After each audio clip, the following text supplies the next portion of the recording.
The Colosseum is not just a famous ruin, it is the most impressive vestige of Roman imperial ambition. Built in stone with a precision that still defies modern engineers, it has survived centuries of wars, earthquakes, looting, and neglect.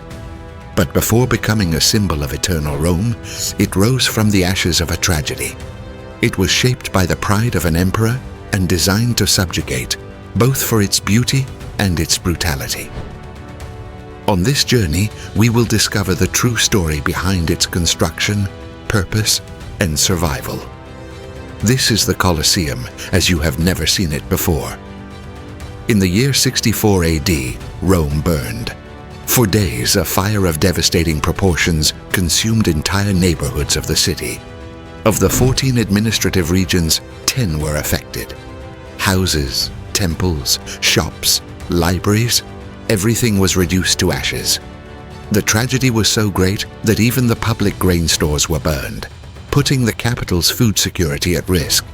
And at the center of it all was Nero, the emperor, who no longer enjoyed the favor of the Senate and was quickly accused by the people of having caused the fire. Some accounts, such as those of Tacitus, suggest that he watched from a tower playing the lyre while Rome disappeared in smoke. Modern historians doubt this theatrical scene, but what came next was even more symbolic. With the city in ruins, Nero saw an opportunity. On the rubble of ancient Rome, he ordered the construction of an unprecedented palace, the Domus Aurea. Gardens, halls decorated with gold and precious stones, artificial fountains, grottos, and even a lake in the center of the property. Everything for him, everything with public money. At the heart of this particular empire, he erected a colossal statue of himself, over 30 meters high, depicting him as the sun god Invictus. The message was clear. Rome belonged to Nero, but history would not forgive him. Less than 5 years later, Nero committed suicide while the Senate declared him a public enemy, and then chaos ensued. The year 69 would be remembered as the year of the 4 emperors, Galba, Otho, Vitellius, and finally Vespasian. Upon assuming the throne, Vespasian needed more than military power. He needed legitimacy. He needed to erase Nero's image, rebuild the people's trust, and mark a new beginning for Rome. It was then that he decided to do the unthinkable, demolish part of the Domus Aurea and drain the artificial lake, and instead of the tyrant's private luxury, build a public amphitheater, an accessible, popular, grandiose monument dedicated not to a man, but to the city. The decision was deeply symbolic. The center of Rome ceased to be the playground of a despot and returned to being the heart of Roman civic life. With this, Vespasian laid the first stone of what would become the largest and most emblematic amphitheater in history. To understand the true purpose of the Colosseum, it must be seen not only as stone, but as a message. While the tyrant had centralized everything around him, Vespasian returned the spotlight to the people. The Colosseum was erected there, in the heart of Rome, on the site where there had once been a lake reserved for the pleasures of one man. Now that space belonged to tens of thousands. Vespasian knew that after years of civil war and political chaos, Rome needed stability, and stability came from popular support. The free games held there, the gladiator fights, the hunts, and the mythological spectacles were not just entertainment. They were part of a silent pact between the state and the population. Bread and circuses in exchange for obedience, panem et circenses, bread and circuses. Juvenal would coin that expression years later, but it was already being practiced. Vespasian offered the people what they most desired, spectacle and a sense of belonging. And like any good Roman emperor, he signed his work with his own name. The Colosseum was originally named Amphitheatrum Flavium, in honor of the Flavian dynasty he founded. But Vespasian died before seeing his work completed. It was his son Titus who inaugurated the Colosseum in the year 80 AD with 100 days of feasting, games, and bloodshed. More than 9,000 animals were sacrificed during that period, and when he died just 2 years later, his younger brother Domitian assumed the throne and took the project even further. Domitian expanded the underground hypogeum, refined the mechanisms of the arena, and further strengthened the link between power and spectacle. With him, the Colosseum became not only a gift to the people, but a political machine fine-tuned to entertain and dominate at the same time. And for all this to work, Rome had to do the impossible: build something the world had never seen before. Before the stands could be erected, before the cries of the crowd could echo through the stone galleries, Rome had to face a monumental challenge: physically erase the traces of Nero. At the center of the ancient Domus Aurea, an immense artificial lake occupied the land where the new amphitheater was to be built, and draining it would not only be a symbolic task, it would be a colossal technical feat. Roman engineers, masters of hydraulics and land leveling, began the process by excavating the lake down to its foundations. They channeled the water with precision, leveled the ground, and prepared the base to support one of the heaviest structures of antiquity. It was the first step in transforming a place of personal ostentation into a public monument. The material chosen for the exterior structure was Tiboli travertine, a light-colored, resistant and relatively light limestone, perfect for supporting the weight of the stands. The blocks were cut to standardized sizes, transported by carts for dozens of kilometers, and placed with extreme precision, joined by iron staples and fixed with a mixture of lime and pozzolan. In the internal areas, the secret was in the mixture: Roman bricks, volcanic tuff blocks, and the legendary opus caementicium, Roman concrete, whose formula still amazes engineers today for its durability. This combination made it possible to create lightweight vaults, sturdy corridors, and modular structures that could be built simultaneously, saving time and effort. The construction site was a living organism. It is estimated that thousands of men worked on the project, including slaves, skilled workers, craftsmen, engineers, and architects. Wooden cranes with pulleys, rope scaffolding, bronze levers, and iron tools formed the machinery of construction. Everything was meticulously organized, but the true genius lay in the use of modular repetition. The semicircular arches and Roman vaults allowed the weight to be distributed evenly, giving stability to the structure without the need for interior columns, which freed up space and facilitated the flow of the public. And since everything followed a precise geometric pattern, different teams could work on different sections at the same time. What is impressive is the pace. In just 8 years, from 72 to 80 BC, the Colosseum was practically finished. By modern standards, that would already be fast. For ancient Rome, it was almost unbelievable. When Titus celebrated the official inauguration, the amphitheater was already standing, functional, and absolutely monumental. But all that effort was not just to impress engineers. What would come next would show the whole world why Rome had really built this colossal work. Imagine walking through one of the 80 exterior arches of the Colosseum and suddenly finding yourself surrounded by tens of thousands of voices. The smell of hot sand, the roar of instruments, and the almost physical vibration of collective anticipation.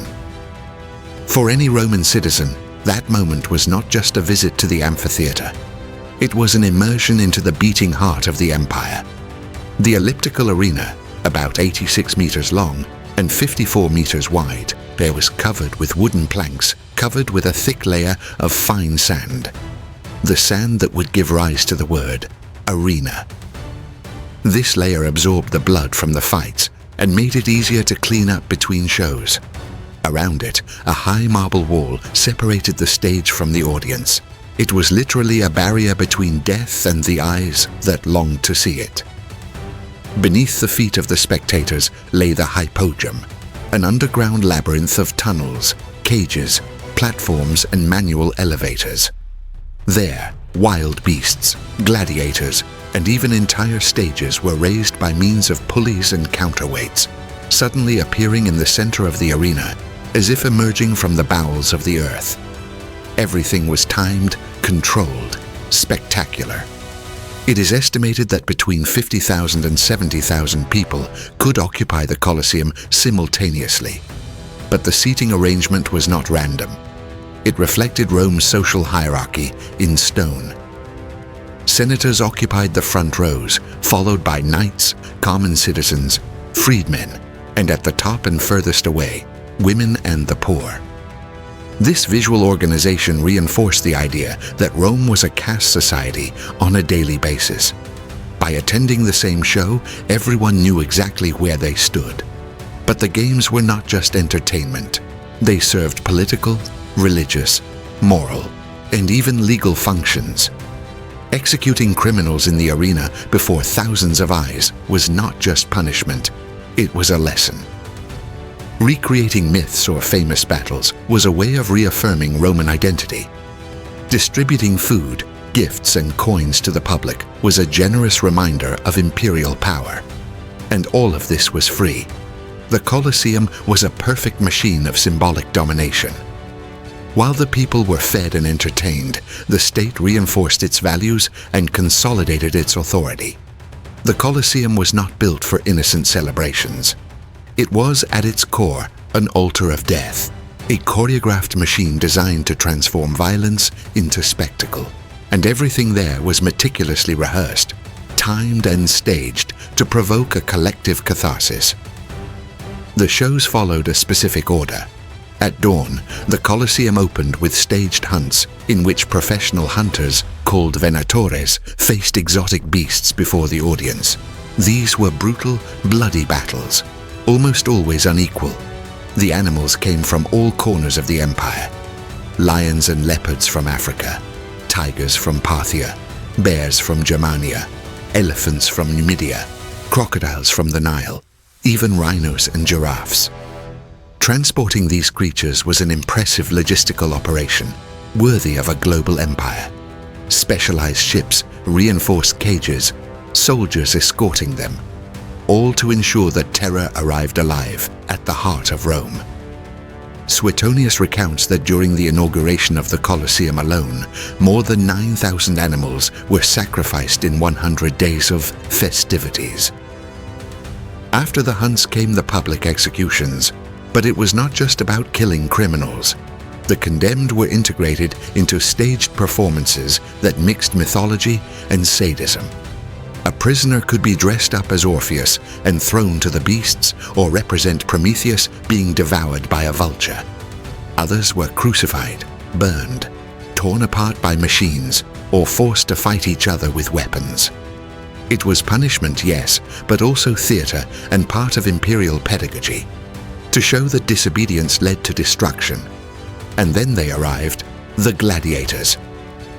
Not all of them were slaves. Some were volunteers called auctorati, who enrolled in gladiator schools in exchange for money, fame, or even a chance to start over.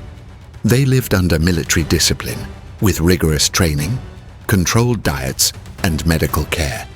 And each belonged to a specific category with different weapons and tactics. The Mamillos with wide shields and short swords, the Retiarii armed with tridents and nets, the Secutores designed to fight the Retiarii, the Traits with curved blades and small shields. The fights were real, yes, but not always to the death. Many ended in surrender or mercy, especially when the fighters were popular or valuable. The final decision, however, could fall to the emperor himself, who interpreted the wishes of the crowd, guided by shouts, gestures, and applause. Contrary to what movies show, the thumb-down gesture is not agreed upon by scholars. It is not known for certain what signal actually decreed death. And to keep all this machinery running, Rome had to innovate, and behind all the violence lay one of the most advanced engineering systems of antiquity. Measuring 189 meters long, 156 meters wide, and almost 50 meters high, the amphitheater had the capacity to accommodate up to 70,000 people in relative comfort, and above all, safety. To achieve this, Roman engineers created a revolutionary circulation system called vomitoria. These arched corridors with wide, strategically located exits allowed tens of thousands of spectators to enter and exit the venue in a matter of minutes. A principle so efficient that it is still used in modern stadiums today. As they climbed the levels of the Colosseum, the audience found more than just seats. They found a symbolic architectural organization. Each level was decorated in a different classical style. On the first floor, Doric columns, robust and solid, like the senators who sat there. On the second floor, Ionic columns, more slender, like the knights. On the third floor, refined ornate Corinthian columns, representing the middle classes. On the top floor, simple boarded windows for the less fortunate. On the top level, simple boarded-up windows for the less fortunate. Thus, the facade itself reflected the social order of Rome as a visual manual of the imperial hierarchy. But perhaps the most impressive element was at the top, the velarium. Imagine a colossal awning made of heavy fabrics and thick ropes stretching over part of the audience like the sails of a ship. It was designed to protect spectators from the scorching sun during summer games. But not just anyone could operate the velarium. That was the task of the sailors of the classis Misenensis, the imperial fleet based in Miseno. They were specialists in sails, masts and knots, skills that now served not for war, but for the comfort of the Roman people. From the top of masts placed on the upper level, they pulled and maneuvered the fabric as if they were on the deck of a trireme. And most impressive of all, it all worked in harmony. The structure withstood the winds, the crowds, the shouting, the impact of vibrations. The deep foundations and concentric support rings distributed the weight efficiently. The mixture of materials, travertine on the facades, volcanic tuff on the interiors, and Roman concrete in the arches and vaults, offered not only stability, but also resilience. And it was precisely this resilience that allowed the Colosseum to withstand centuries of earthquakes, wars, and neglect. In the Colosseum, nothing was left to chance. The spectacle began long before blood was spilled on the sand. Every detail, every sound, every scent was planned to captivate the audience, hold their attention, and manipulate their emotions. Upon entering, the Roman citizen was enveloped in an atmosphere carefully designed to stimulate the senses. The smell of sweat, dust, and fresh blood was inevitable, but not left to chance. To balance the unpleasant odors, the organizers scattered incense, perfumes, and essences imported from the farthest regions of the empire. The use of myrrh, nard, and aromatic oils was common, mentioned by writers such as Pliny and Martial, who described even the air being perfumed before the games. Sounds, meanwhile, filled every corner of the arenas. Musicians were positioned at strategic points around the arenas, equipped with drums, horns, and flutes. They not only set the mood for the spectacle, but also controlled the rhythm of the tension. Like a carefully composed soundtrack, their playing announced the entrance of the gladiators, intensified the dramatic moments, and marked victories and deaths. For the audience, the music was not an adornment. It was part of the emotional immersion. And then there was the visual aspect, the movement of the hidden lifts, the glint of the armor in the sun, the animals that appeared out of nowhere, the sets that transformed the arena into jungles, deserts, or mythological temples. Many games included performances with paintings, sets, and moving elements. The arena was shaped like an epic theater stage with real corpses. The velarium, when extended, not only provided shade but also filtered sunlight and created penumbra effects that accentuated the theatricality. Changes in natural lighting could highlight certain moments of combat or conceal behind-the-scenes preparations in the depths of the underground. But the most powerful element was none of these. It was the control of expectation, the waiting time between fights, the moment of silence before an execution, the suspense when a gladiator fell, and the crowd looked to the emperor. Rome knew how to manipulate the masses, and the Colosseum was its main tool. This manipulation was not just entertainment, it was politics, keeping the people busy, entertained, distracted, as Juvenal said. In his famous Satire 10, it was enough to offer bread and circuses to guarantee obedience. As long as there was meat on the tables and blood in the arena, no one questioned power. Curiously, the name Colosseum does not appear in any original inscription from the time of its construction. For the Romans of the 1st century, that structure was the amphitheater Flavium, the amphitheater of the Flavian dynasty. And that name made perfect sense. It was Vespasian who began the work, and his sons Titus and Domitian who completed and perfected it. It was a monument to the imperial family, like a signature on a colossal scale. But ironically, the name that would survive the centuries did not come from the structure, but from a statue. Next to the Colosseum, where the monumental entrance to Nero's Domus Aurea once stood, a gigantic sculpture remains standing, the Colossus of Nero. This bronze statue, over 30 meters high, originally represented Nero himself, his Sol Invictus, the unconquerable sun. It was an almost divine figure, with imperial features and a heroic appearance, designed to be seen from afar and remind everyone who was in charge there. With Nero's death, the statue was subjected to a kind of political purification. Vespasian did not have the courage, or perhaps the resources, to destroy it completely. Instead, he renamed it, modified its features, and dedicated it to the sun god. It was a calculated move to erase the memory of the tyrant without wasting the grandeur of the work. But the people did not forget the name. The sculpture continued to be called the Colossus, and as it stood there next to the amphitheater, people began to say that the neighboring monument was the amphitheater of the Colossus, Colosseum.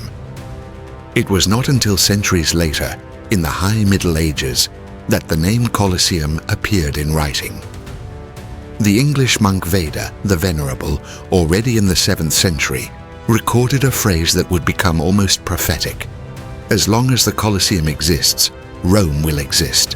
When the Colosseum falls, Rome will fall. And when Rome falls, the world will end. Over time, the official name was forgotten, and Colosseum became more than just a nickname. It became an identity. The statue disappeared, probably melted down, reused, forgotten. But its legacy survives, engraved in the name that would span millennia. When the Western Roman Empire fell in 476 AD, the Colosseum had already lost part of its function. Gladiatorial games, the subject of growing moral and religious condemnation, had been banned decades earlier, around 404 AD, under Emperor Honorius. Christian pressure was mounting, and the bloody spectacles came to be seen as relics of a pagan world in decline. Without the glamour of the fights or the clamor of the crowds, the Colosseum began to change its role. During the Middle Ages, it was anything but a theater. First, it became a military fortress. Noble families such as the Frangipani occupied its upper galleries, reinforced the entrances, and built internal walls. Later, the structures were used as shelters for the homeless, warehouses, workshops, and stables. Part of the Colosseum even became a residential village, and what could not be inhabited was dismantled. Entire blocks of travertine were removed and reused in other constructions. Churches, palaces, and even St. Peter's Basilica in the Vatican have stones in their walls that once supported bleachers where people shouted for blood. The iron staples that held the blocks together were also torn out, leaving holes that are still visible today. In 1349, an earthquake destroyed much of the south facade of the Colosseum, further accelerating its deterioration. But the monument never completely disappeared. It remained there, damaged but standing, a silent reminder of a colossal past. And then something changed. In the 15th century, botanists began to take an interest in the ruins. They discovered that dozens of rare plant species were growing there. brought centuries earlier by animals and humans from all parts of the empire. The Colosseum became, for a brief period, an improvised botanical garden, a symbol of the unintended biodiversity that Rome had spread throughout the world. In the 17th century, the Catholic Church attempted to redefine the amphitheater. The popes installed a Via Crucis inside it and declared it a place of Christian martyrdom. However, most historians question this direct association. The extraction of stones was prohibited, and the first preservation measures were adopted. But it was in the 19th century, with the Risorgimento and the unification of Italy, that the Colosseum regained its symbolic power. It was no longer just a monument of ancient Rome. It was an icon of Italian national identity. Restoration work, archaeological excavations, and structural consolidation began. The Colosseum was slowly rescued by those who had once abandoned it. Today, the Colosseum is visited by millions of people every year. It has survived, not because it is indestructible, but because it has been continually reinterpreted, from an arena of death to a symbol of civilization, from a plundered ruin to a World Heritage Site. The Colosseum is more than any other monument, living proof that history can be carved in stone. And now, I want to hear from you. Which part of the Colosseum's history surprised you the most? Leave it in the comments. I'd love to know what made the biggest impression on you. If you liked this video, subscribe to the channel for more content like this, turn on the bell, and share this video with anyone else who loves history. And as always, may Mars guide you in battle.